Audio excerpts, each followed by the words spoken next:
Namaste, Jai Bharat. After President Trump took over administration of the United States, he started deporting the unwanted elements from his nation to other places. Well, some nations refuse to take back their own citizens, so how they deal with them is US knows how to do. Surely. So we, of course, in Bharat said, we will take back all our citizens. And of course, third aircraft came, it seems, with such people.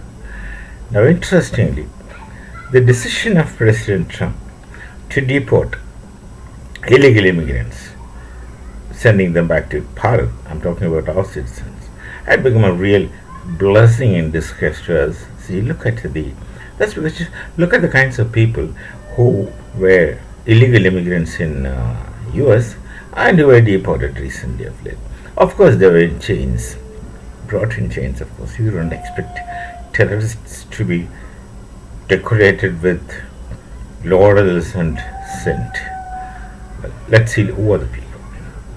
There were a lot of insurgencies in Bharat for a long time at the instance of Pakistan. It's a case explicit which everyone knows. At the instance of Pakistan, they were sending terrorists. The Pakistani people are told to believe that ISI is one of the most powerful intelligence, I don't know how intelligent they are, intelligence agency in Pakistan. And the people in Pakistan are made to believe that this ISI is a very capable kinds of people. But actually, their expertise rests in training terrorists and sending terrorists, getting terrorists infiltrate into Bharat. They calculate like that. They don't do anything other than that. They have no other work to say, so to say. They were training terrorists who were terrorists per se, wanted to fight against the nation. They think they are doing a great thing for their faith system. They think they are doing a great thing for their religion, many of them. And most of them were not really conscious about things that's happening. They were trained in a given pattern through madrasas and made to believe that this life what they live is absolutely nothing. It's a false life, and that the kinds of thinking that you have about this life is false consciousness, and your real life lies after death, and that kind of explanations which twists the nitwit's mind to whichever direction they want. So that kind of training, starting at very young age. So there's no wonder they volunteer to die. They are not picked up to volunteer to die. They volunteer themselves to die. They think that's the greatest thing they can do. Their desiderate becomes death.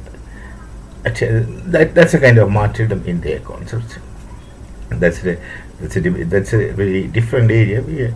We need not to debate because it's very evident and very demonstrating itself.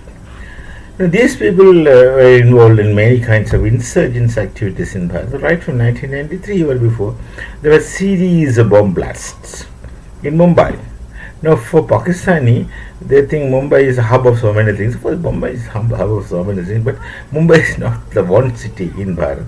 Mumbai is just one city. There are many other cities. So, but then, just because of their understanding through films, now many of the films get funded by jihadis.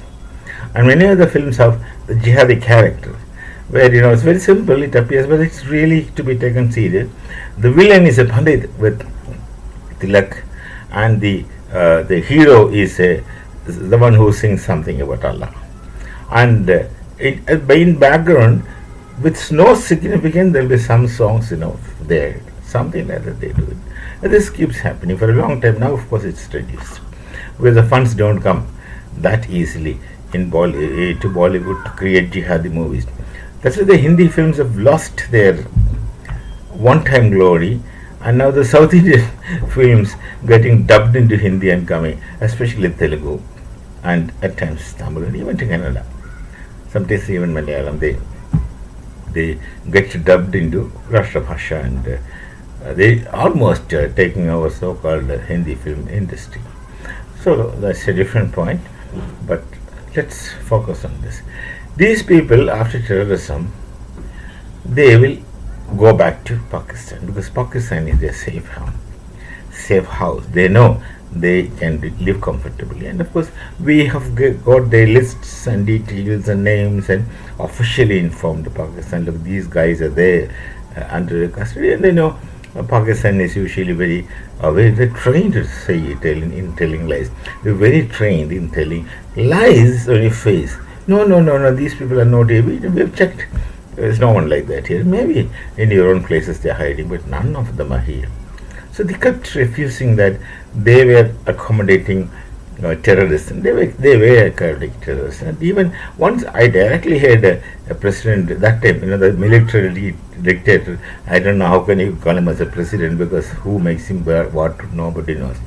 Musharraf was the military supreme of Pakistan once upon a time. He was telling about this terrorists explicitly on TV channel. He says, "Oh, the hero hai ji."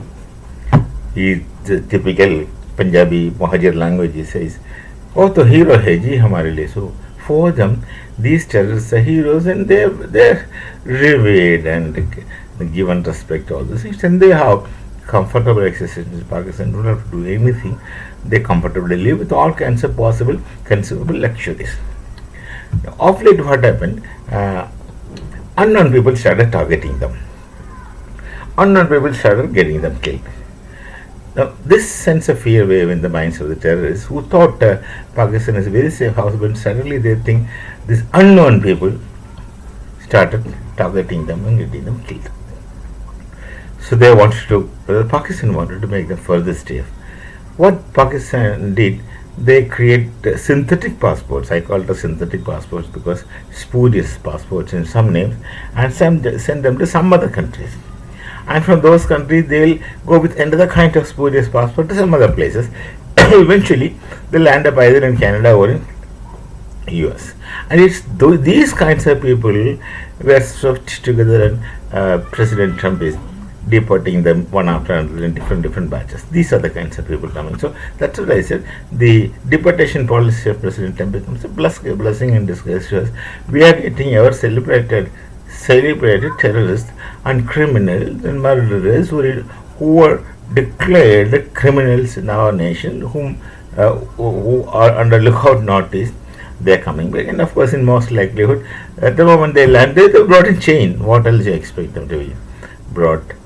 And you have to bring them in chains only. You can't expect them to behave normally in an aircraft. That's a military aircraft. There'll be a couple of people only, the crew, and these people will do anything to them, and they will try to hijack all kinds of things. Why should you take a risk? They're under custody. They should be chained, and they're chained beautifully and brought them back here. Of course, they'll be welcomed by the National Investigating Agency. They will take care of the things, and then of course we are democracy. The procedures will take place because they were criminals, and we were on the lookout for such things. Those people are coming. So this is what happens. That's what I said. It's a blessing in disguise to my nation. This policy of deportation, and then another thing, of course, this I've mentioned sometime back. The funding, the U.S. funding to this. NGO kinds of things, the kinds of journalists. Journalists are normally not very well paid. Normal journalists are not very well paid. So they live in a kind of imagined kind of atmosphere, thinking that they are something, and that thought is absolutely self-defeating to them. They think they are something. We make this thing, we make that, we write these people here. That kind of spurious, non-existent aura they create among them, around themselves, and then they don't have that kind of money through proper channel. They are funded, easy to get these people into their lines. The funds went to them, and then they have to only sing according to tunes of the dictated by. And they don't care who it is, and they don't even bother whether it costs against nation or society, or whether it creates chaos in society. Nothing of this. So they'll create such kind of news.